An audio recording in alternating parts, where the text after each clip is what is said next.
Hey, I think I'm on the camera, so I'm guessing we're rolling. We're always rolling here at Shark Customs. Share, like, subscribe, hit the notification bell, comment. I love to read the comments. I love to reply to the comments. So we're doing a video here tonight. It's a Sunday night. Not sure of the date. Don't really care, to tell you the truth. But I believe it'd be the 22nd, Sunday, Southern Ontario, Canada. So, you saw the last video. I was making some alloy wheels, and I thought that maybe I could go into production with making alloy wheels. But when I started to source materials, because we're looking at 4.5 inch, half-inch wall material, it was like I started to get quotes from places, and the shit is so expensive. It just blows my mind. So, basically, what I came up with is I'm not going to produce wheels. I'm going to make my own because, I can melt down scrap aluminum. I can produce my own wheels. It's kind of crazy, the prices. I got a price for 7 pieces of half-inch thick, 4.5, 3.25 pieces. A dozen pieces, a company wanted $750. And it's like, wait a minute. I can gather up scrap aluminum and I can melt it down in my own forge.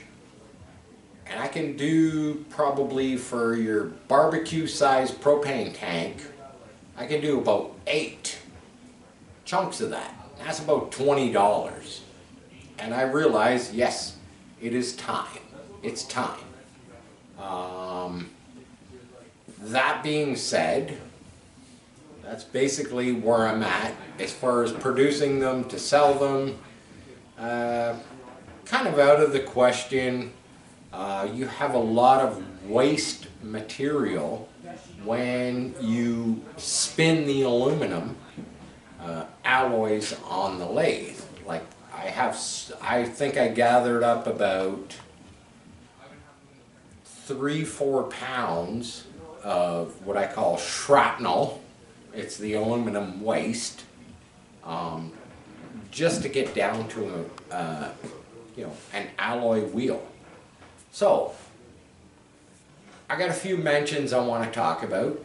So, the idea behind spinning the aluminum hubs, making an insert, that was, I'm gonna hopefully think that I say his name right. Franz van der Valk. Frank is his name. He is from the Netherlands. Not sure where he's from, but great guy. Gave me a lot of inspiration to kind of go the area, the route, making the wheels. I got another guy I want to mention. Rob Valentine. Great guy. He's out of Las Vegas, Nevada. The guy just sent me a whole crap ton of old Rayco rims, tires, blah blah blah. I kudos to him. I hope he sees the video. I'm sure he will. He follows me. I follow him. I follow all these people. I want to take a step back. I don't want this video to be too long, but I want to take a step back to when the internet began, okay. I started learning. I was always into the quarter scale. Doesn't matter whether it was cars, boats, all kinds of stuff like that. It was so, you could only find so much information.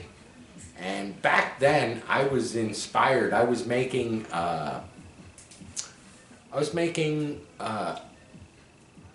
basically a jet boat. And it was like the limitations of coming up with, you know, making stuff to create a jet boat. Like I bought magazines with kind of cutaways of jet skis, like what the internals were, blah blah blah. I don't want to bore my viewers, but it was so limited, you know. 25, almost 30 years ago, and it was so inspiring to find people that were kind of doing the same thing.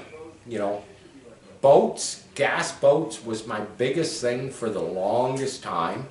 I got into it very large. You know, you can look at some of the old videos. We showed some fiberglass hulls that I created of cats, hydros. I still have those molds. I can still produce them. They're very fast boats.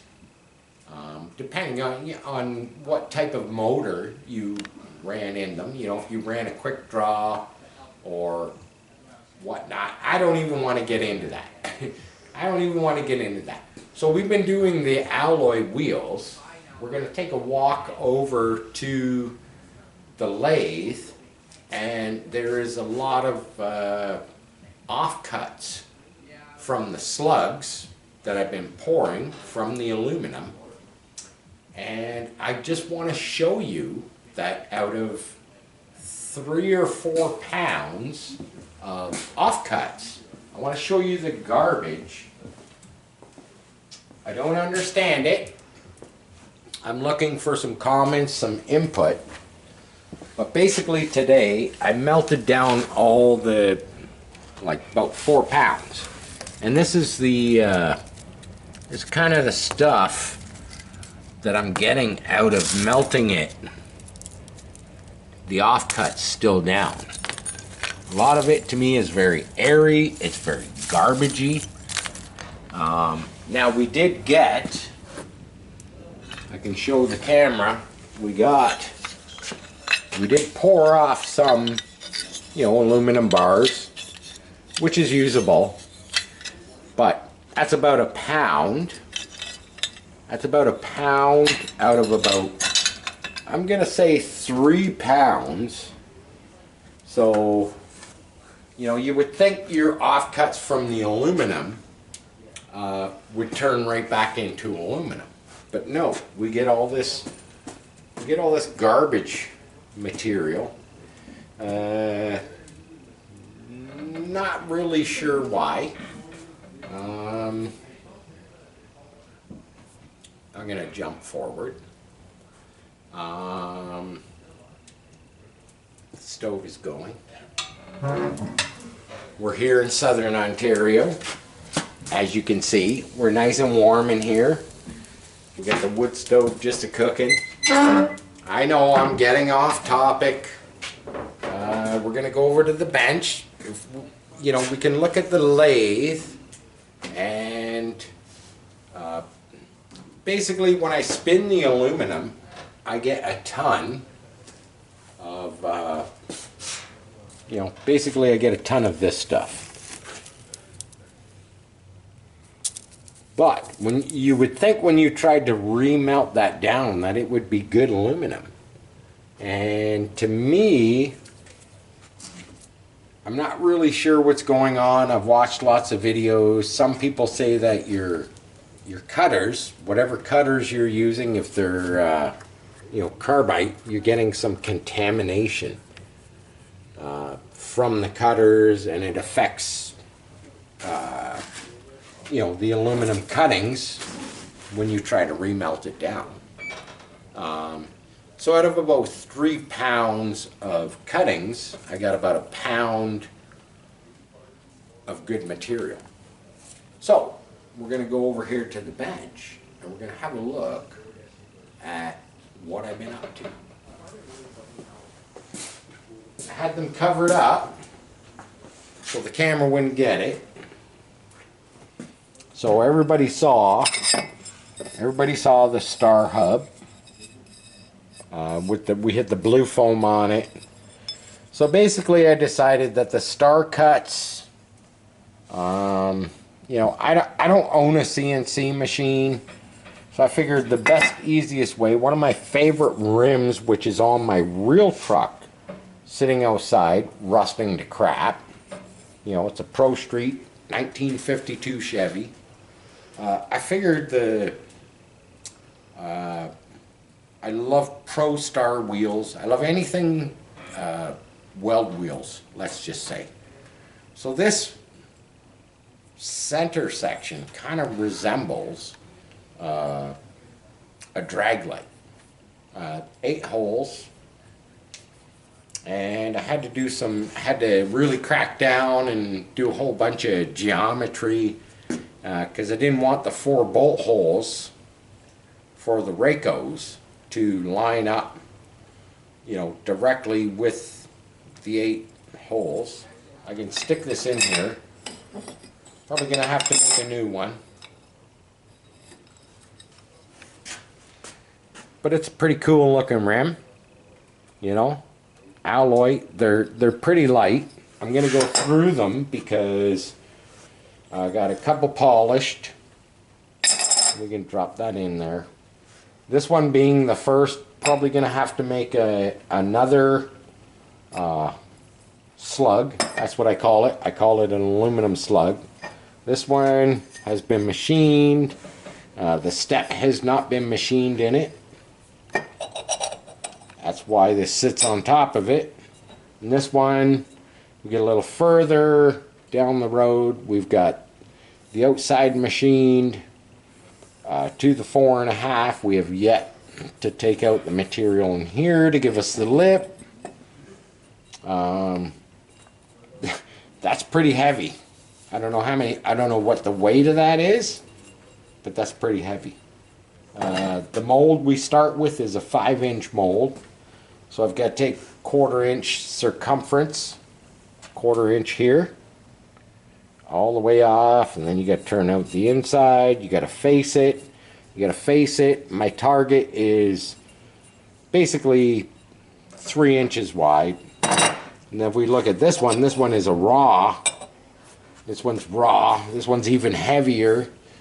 We've got it turned to 4.5, but as you can see, the inside has not been machined out yet. So this one's even, got some more weight.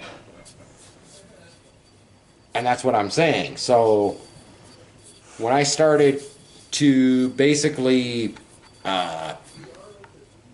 when I started to investigate and look and find places where I might be able to get some raw material, at a 4.5 inch OD and a 1/2 inch thick, wall, the prices for aluminum are crazy. Whereas I can pour my own with scrap aluminum, tank of propane, about 20 bucks for the tank of propane, and I can do about 6 of these. Now, I'm going to have all kinds of people saying, oh, hey, you want to sell these? No, I'm making these strictly for me. And they're very time consuming. The aluminum is scrap aluminum. They're not perfect by no means. I can show you one of the turns. You can see there's a little imperfection there. And if I flip it over, you can see there's some pitting here. So when I do a pour, you know, in my makeshift stove, crucible, foundry, they don't come out perfect. They don't come out perfect. Here, I'll show you the very first one I did. It looks good when you look at it like that. You know, that's pressed in. That was a hot press. But when you look at the back side, you can see there's some air bubbles. There's some air bubbles here and there. You know, you'd have to keep turning it out further and further and further to get that perfect. Unfortunately, I can't do that because, you know, I'm at the circumference that I need for these wheels. Basically, these are for my Pro Mod 2, which I'm going to create a new fiberglass, not Pro Mod, super modified 2 Rayco car that I lengthened 3 inches. Yeah, I know it's all a big secret what body's going on it. That will come out very soon, trust me. All I'm gonna say is it's a sports car. It's a sports car. It's a pretty cool sports car. Probably from 66, 67.